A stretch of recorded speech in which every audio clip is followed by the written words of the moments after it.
It's considered one of the world's great race courses, and I can certainly vouch for that.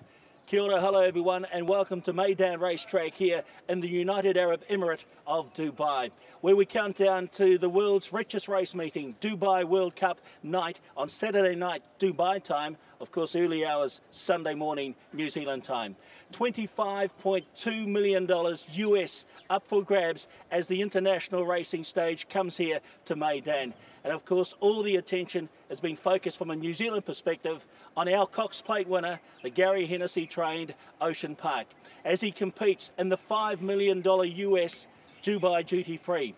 In the week leading up to the race, I've been with the local media here, the international media, and everybody is saying, geez, a Cox Plate winner, Ocean Park, he's got to be a big chance. Well, I went straight to the source.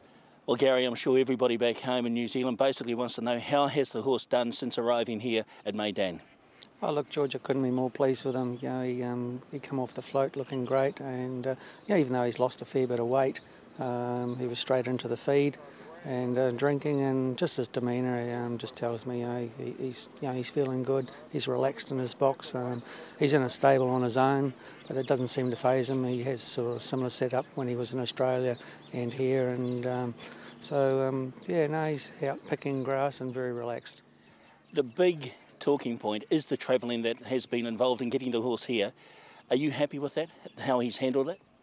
Oh, look, I think he's handled it really well. You know, we hadn't really planned on going via Christchurch, which sort of added, you know, probably another 3 or 4 hours to his trip, and but then also allowed him another day in Sydney. So he relaxed and was good in Sydney, and then coming over here again, you know, he was the only horse, the only piece of cargo in the plane from Sydney to Hong Kong. Had to stop over there, and while they filled the plane up, and then on to here for another 8 or 9 hours. So, you know, it is a big journey, and you just don't really know just how much is taken out of him. But just to look at him, you know, you just can't see where the weight does come off him. You've been here for a few days now. He's settled into the environs, and really the setup here is quite unbelievable. Yeah, no, it's an amazing place. You know, you just, you know, it's hard to describe it. You know, you'd love to take it home, but you know, you just got to admire what the sheiks have done here, and this whole carnival. It's just huge and deserves all the coverage it can get. You've kept to the normal routine. There's breakfast with the stars on Thursday morning, but you opted to gallop the horse for his final hit-out on Wednesday morning. Yeah, it's just something we did going into his last race. Like, we only had 2 weeks from his first start at Otaki, and then going into Ellerslie, and you know, he's a very clean-winded horse, so I just thought, you know, just the one piece of work was all he needed.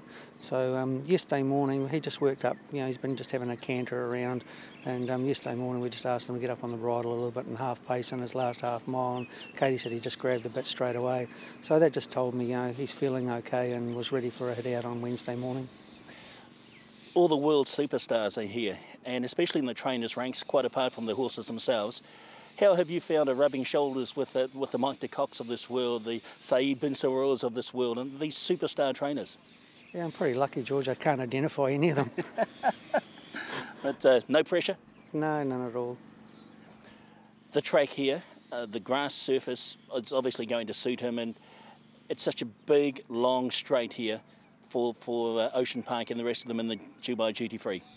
Yeah, look, yeah, he's a very adaptable horse, George, and you know, I think, you know, if Johnny can just ride him nice and patiently, you know, big long straight, just give him plenty of time, and you know, he's got time to hit his straps. So if he's patient and there's plenty of true pace on, which I think there will be, I think that will be a bonus for him. Because he's always given the impression in his races, Ocean Park, that he's a better horse chasing something down. Yeah, look, you know, you can just put him in a posse and he just goes to sleep, and when you ask him, it's there just instantaneously. So it's just a matter of the jockey just not going for him too soon. Talking about Johnny Murtagh, I don't think he's going to ride the horse in the lead up to the race. No concerns there? No, well, look, you know, he's one of the best in the world, and I'm sure he's done his homework. And you know, it's the same scenario we had with Leith climbing on the horse. You know, as soon as Leith said to me, "Look, I've been watching how Bossy rides the horse. I'm going to do this and this and that," and just knew straight away. You know, he was on the same wavelength that I was thinking of, and you know, the job's easy. Have you taken the time to look at the field and assess the major dangers to Ocean Park? I've had a look at a couple of them. Little Mike's been a very good horse, and but he's had a start here, and they went on the dirt. Now they're crossing back to this. He's a solid performer, but I really think the big danger is the local, the filly. She's won her last 3. She won over the distance last start, and I think it's a huge advantage being here, not having to travel. That's a Gugu, and talking to the local media during the week here as well, they seem to think that she is the one that you have to beat. Yeah, definitely. She can finish off strongly, and she's got the form on the board. Did you ever think, starting off in this game, that you'd have a horse here as one of the big challenges in a $5 million US race, $3 million US to the winner on the world stage? Oh, look, George, I'm a trainer. We do a lot of dreaming. You do realise everybody back home will be watching at 20 to 6 on Sunday morning New Zealand time on TAB TV and cheering you home. You've got the weight of a nation on you. Yeah, no, it's really great. I mean, we've had a lot of texts and emails, and everyone's, it's a great feeling. Good luck, mate. Thank you. No, George, he actually feels really, really good. He normally he's pretty lazy back home. We carry a stick on him all the time just to make him do his pace work, but he's actually got out here on the all-weather track and trucked along, and he thought he was pretty cool for the first few mornings. But no, he feels fantastic. Gary has mentioned to us that he's just a little bit nervous about the travelling that was involved. How do you think he's come through the travelling? You wouldn't know any different. He's a real laid-back customer. He hasn't worried, hasn't missed a beat. He's as bright as, and he's drunk and he's eaten. So, I mean, you can't really ask for much more than that. He had his final serious hit out on Wednesday morning here on the course proper. How did he feel? He felt really good. He had quite a lot of a gawk around at the top of the straight. I don't know who got more of a fright, him or I, because he was pressed sitting right up the top of the 600 metre mark, and you come around the corner and there's tents and bits and pieces on the side. So he was having good gawk, but his work was really good for him because he's pretty lazy.